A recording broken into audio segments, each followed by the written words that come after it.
Hello, investors. It's Don Vandenbord, Chief Investment Officer with Revere Asset Management. Today is Thursday, May 22nd, 5:40 p.m. Eastern Time, coming to you from the financial capital of the South.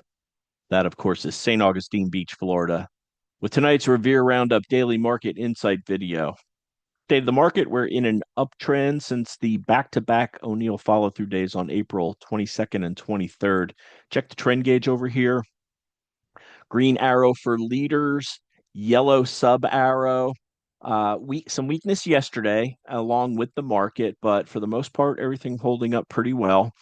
Short term, all of the major indexes above their 21-day exponential moving average. Medium term, all above their 50-day moving average. Long term, this is where it starts to get dicey. S&P 500 and NASDAQ 100 above the 200-day moving average, the rest of the indexes below. We'll, of course, dive into this as we go through the video.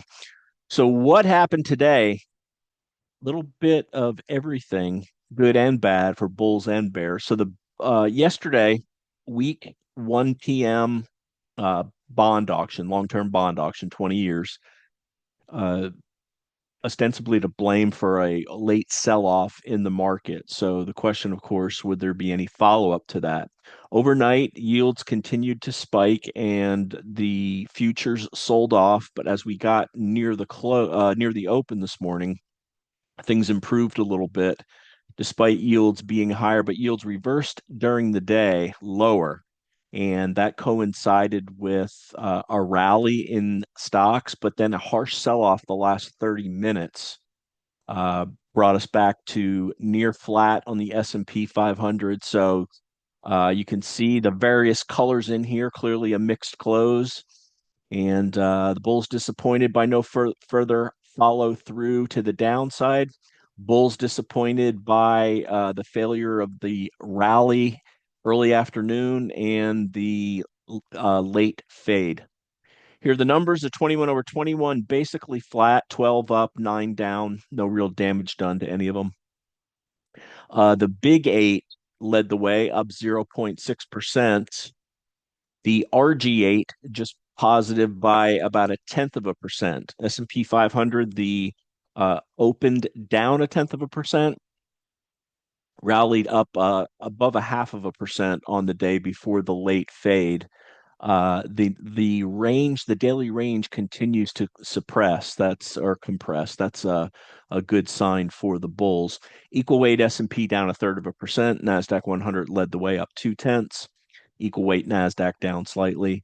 Dow just barely negative. Mid caps negative, not by much though. Global 60/40 just barely negative, along with the Russell. Oh, sorry, Global 60/40 just barely positive, led by bonds as yields came off later in the afternoon. Russell slightly negative. Our flagship GROTECTION portfolio up 0.17%.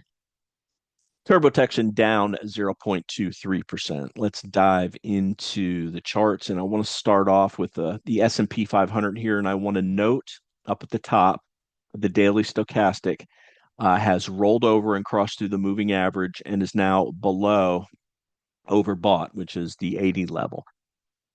This doesn't guarantee that we're going to have a sell off. There are no guarantees in the markets. All we can do is weight the evidence and look at the probabilities and take appropriate action. You can see, so we've been overbought for 1, 2, 3, 4 weeks. Uh, Looking back through over the past year, you can see have been several times where we've been overbought for longer periods of time. Also, several periods where we go from overbought, break below the line, and then come right back up. I'm talking about September, October last year, November, December last year, January, February this year. Uh, Not seeing where it would take, but we're certainly aware that all the indexes look like this from a stochastic standpoint. There's been a cross, and they're coming off of overbought. The coming days will tell us whether this is just a blip, a temporary pullback. We certainly were due for a pullback after this strong move up off of the lows. A consolidation day. then a down day. Now another consolidation day. We made a lower low, but basically closed unchanged. Who closes below the 8-day moving average? We really like to have the 8-day at our back when we're adding exposure. We don't have it right now. A failure right into the 8 with that late sell off. So that's where we are. I'm going to take stochastics off so we can get a better view of these charts. And then we'll move on to the equal weight S&P 500, which bounced at the 21-day moving average. Its second close below the 200-day moving average, second close below the now declining 8-day moving average, showing relative weakness. Not a surprise because the strength has been in the NASDAQ 100 over the past 4 weeks. Uh, Closed above the 8-day moving average after closing basically on it yesterday. So that one at least still above the 8. Nice tight range that it's forming here after the gap up on the China trade reset, still maintaining the bulk of those gains. Let's look at the equal weight NASDAQ very quickly. That closed below the 8-day moving average. On to the Dow. Dow broke the 200-day yesterday and the 8-day moving average, second close below both. Let's look at the S&P 400 mid cap. Three closes now below the 200-day, bounced at the 21-day moving average. We certainly want to see the 21 hold on all of these indexes. And the Russell 2000 also bounced at the 21, never got to the 200-day moving average. This has very clearly been the laggard going all the way back to the middle of December. They say you got to own small caps, right, for diversification. You know what I say. That's like buying rotten vegetables to maintain a balanced diet. There's no reason to buy to diversify into downtrending asset classes if you know how to read a chart. Okay, those are the major indexes. Inter-asset correlation time now. Here's the VIX. The VIX was up 2.8%, back above 20. 19.5, the long-term average on that, so slightly above the long-term average, but we do continue to see a decrease in the daily range of the S&P 500. Let's go to the dollar. Dollar, big move up after this false breakdown, giving most of that back now. So weakness in the dollar, although it was up today. Usually there's a correlation between the dollar and gold. The dollar was up today, gold was down today, but three closes back above the 21-day moving average. It held the 50-day on this pullback after a very nice run up from this breakout. Gold stocks down 0.5%, still above the 21-day. Bitcoin, here's where the strength is, breaking out of this cup base, up 2.3% on the day. Definite relative strength in Bitcoin land. On to bonds, BND. Let's go to the 5-minute chart so you can see here how we initially were weak on bond prices, which means yields up. Then we spiked on bond prices, which means yields pull back. Here was the big move down in bonds on that bond prices, which means it was a spike in yields. I'll go right to the TNX. There you can see the spike in yields on that supposed weak long-term bond auction yesterday. There was a TIPS auction today that went pretty well, but basically that big spike up in yields has pretty much been given back, as you can see by the action of today. And the market is paying, the stock market is paying a lot of attention to the bond market. Let's go to the TLT again. You can see the gap down there and then the rally. Go to the daily on the TLT. This continues to pull back. And of course, if bond prices are pulling back, the long bond yield is going higher, although it did, as we said, reverse. So that's our inter-asset correlation. Let's go to the tail of the tape. Some negative divergences on the stochastics, as I mentioned, all 6 of them now rolling over from overbought range. 7 of the 8 RG8, the same thing. NASI, the McClellan summation, RSI is flat now, and the price did take a minor hook down, so that also is an overbought. A lot of you don't stay overbought forever. The question is, when you pull back from overbought, do you get to oversold or do you reverse and go back higher? And that's why we take it day by day. Dollar neutral, TNX and TYX, yields rising.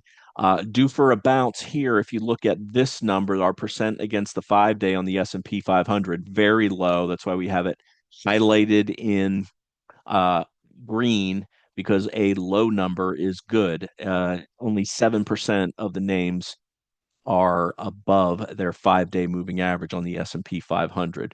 Mentioned the VIX, Fear and Greed Index didn't change. We got, since it's Thursday, we got an update on our two preferred measurements of investor sentiment, AAII, slight uptick in bulls, and bulls now greater than bears for the first time in a while. Bears dropped by 8%. NAAIM, this is investment managers. We pay more attention to this. It ticked up 10 points to basically 81. If this gets to 100, it's almost a surefire chance of a short-term pullback, because that means that investment managers are fully invested. Although this can go up to they can go up to 2 times. Some investment managers go full margin, and that would be a 200. But I've never seen a reading above anywhere near that level. Some news today: jobless claims basically in line. Flash PMI above expectations, which means expanding economy, not contracting. Keys coming into today, same as they've been for a while. We're focusing on the S&P and the NASDAQ against their support and resistance levels. We maintain above the 200-day moving average for both, and we're between the key support and resistance level, 5,800 to 6,000 on the S&P, 500 to 530 on the NASDAQ 100. 2 days down, 1-day consolidation, 2 days below the 8-day exponential moving average, 21 days above the 21-day moving average. And our short-term expectations stay positive as long as we stay above that 21 on the S&P and the NASDAQ. There's the continued contraction on the S&P daily average true range down to 1.54%. Sectors today: strength in software, retail, and quantum stocks. To the downside, solar, hit by the House of Representatives big beautiful bill that was passed, taking away some solar subsidies. Semiconductors also weak, oil's weak, and growth outperformed value today. Here's 4 value sectors that underperformed: staples, utilities, healthcare, and real estate. Portfolio changes: GROTECTION, we took off our hedge. That was an emergency hedge put on yesterday, just wanting to prevent a free fall in the indexes overnight. That did well. We sold off overnight, but recovered into the open. We closed that hedge for basically break even. And we closed CRS. I'll talk about that in a little bit, following up on what I went on record saying for that when I was on IBD Live last Friday. And we trimmed HIMS, as HIMS had a gap down on some news that Novo Nordisk, which recently went into a partnership with them, expanded into other areas that are selling their products. So the theory is that if you can buy it other places, you won't buy it from HIMS. Maybe an overreaction. We don't guess. We go by price. We've got our stop set and we react accordingly. So that took the beta up from yesterday with the close of the hedge to 1.29%, 4.34% balance at risk. Turbo added Palantir and trimmed SOXL, 1.41 adjusted beta, 3.7% balance at risk. Bottom line on the day: mixed close disappoints both the bulls and the bears. Leaders stay just fine today. We're going to go through the 21 over 21 list, and we'll keep the same keys into tomorrow, which is the S&P and the NASDAQ against those key levels. Let's get to the 21 over 21 list now. And we'll start with what we own. Everything that we own is going to be these first 11 names. They are marked with a green flag. And we'll start with Netflix. Chart looks great. Notice from a relative strength standpoint, really has just kept pace with the S&P 500 over the past 4 weeks, but certainly nothing to complain about. It has gone into the pivot plus 20% level. That means we're going to keep a core position down to the 21, but use the 8 EMA for the second buy that we made to manage that. We don't like to give up profits here at Revere. Palantir, we trimmed this yesterday. It had an overall good day, except for the late sell-off, still up 1.42% and below the declining 8-day moving average. Note relative strength flagging for about a week and a half corresponds with a very nice dry up in volume as it digests this attempted move out of the cup and handle. GE Vernova continues to just act like an absolute champ, riding the 8 EMA higher. Uber, we trimmed some of this yesterday. Second close below the now declining 8-day moving average. Hood, tight range for it today, up 1.42%. Tesla, nice 6-day consolidation, 7-day consolidation here, right along the 8-day exponential moving average. HIMS, there's the big gap down, but it did hold the 21, broke the 8 EMA. So we got stopped on half of our position there with basically what I did is with the gap down, you want to see how it reacts after things settle for about the first 30 minutes. So that second part of it, we actually gap below the stop, but uh, gave it a little bit of time to breathe, so to speak, and set a stop for this breakout of the intraday range. So if it was going to recover, it should have stayed above that 54.50-ish level. When it broke back below it late in the day, we sold that. It was a two and change percent position. Now it's one and change size. Very volatile name. Yes, that's a small size, but the for any portfolio, the preferred size is the size that you can hold without getting shaken out by a normal correction. And we've detailed the formulas that we use in-house for determining position sizing. Better to participate in 3% of a 20% up move than 0% of a 20% up move. Here's Bros. Undercut reclaim the 21-day moving average, so some relative strength today.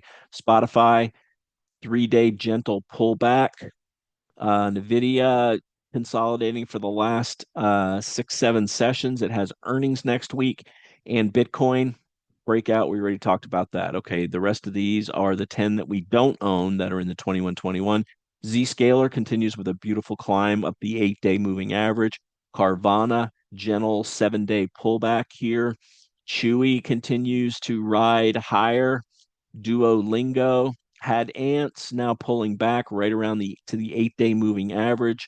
Boeing consolidating over the last 7 sessions. Post 5 sessions down below average volume. Note the volume on the way up after its earnings gap, and then note the lower volume on the pullback. We would like this to get back above the 8-day moving average, though. Core weave, crazy core weave, big negative reversal today.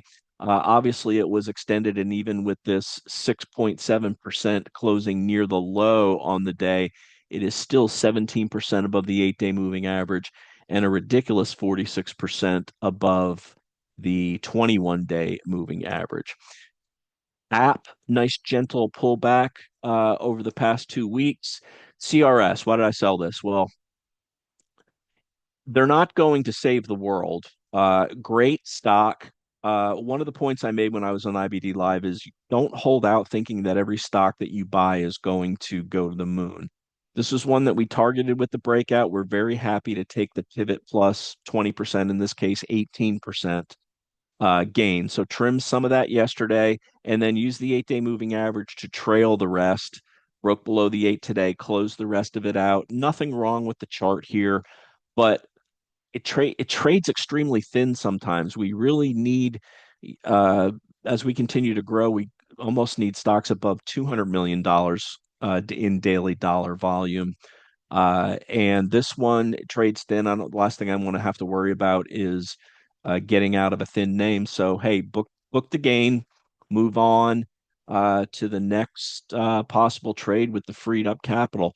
Great fundamentals, great acting chart, great relative strength. A little bit on the thin side, hit pivot plus 18%, book the gain, and move on.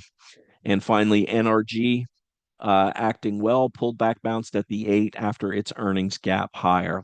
Speaking of earnings gaps higher, two nice ones today. Snowflake clearing the 200 level, relative strength, new high, gap up, close at the high of the day. 500% above average volume, very high on our watch list now. And also Urban, not great numbers, but a great reaction, up 23%, 342% volume. Um, Closed near the top of the range. No sellers here. 68% earnings growth, 11% sales growth. That sales growth is pretty good for a retailer with a PE of only 13. So people shopping at Urban Outfitters, at least in the last quarter, they were. Nice breakout from a stage one 51-day base. And with that, we will wrap it. As always, like to hear from you. Please like the video. It helps get the word out there and get our content into people's streams that are looking for investing help. We prefer if you subscribe as well, then you get notified when the videos are out there. Uh, I'd always love to hear your comments. You can email me, Don at revereasset.com, or just comment in the YouTube stream. Uh, the phone is 855 Real Wealth. That's 855-732-5932. If you're interested in becoming a client, email my partner, Dan Stewart, Dan at revereasset.com. Our two portfolios, GROTECTION and TurboTection. TurboTection run by Connor and Ted. More aggressive, more exposure to crypto, can buy smaller names, less liquid names. Uh, Grow assets during uptrends, protect them during downtrends. We detail it every night on video. Dodge the 20%, 28% pullback, the 2022 bear market. Dodge the 20 plus percent pullback uh, on the tariff tantrum. We got rules for getting out. We got rules for getting in. It's a common sense approach. You adopt everything into your life to what is going on around you. Why should your investments be any different? Well, because Wall Street has a massive conflict of interest. They don't make money unless you're in their products. And it's not how we roll at Revere. Most transparent advisor in the world. And with that, I'll wrap it for Thursday, May 22nd. This is Don Vandenbord with Revere Asset Management, telling it like it is. Thanks for listening and have a great day.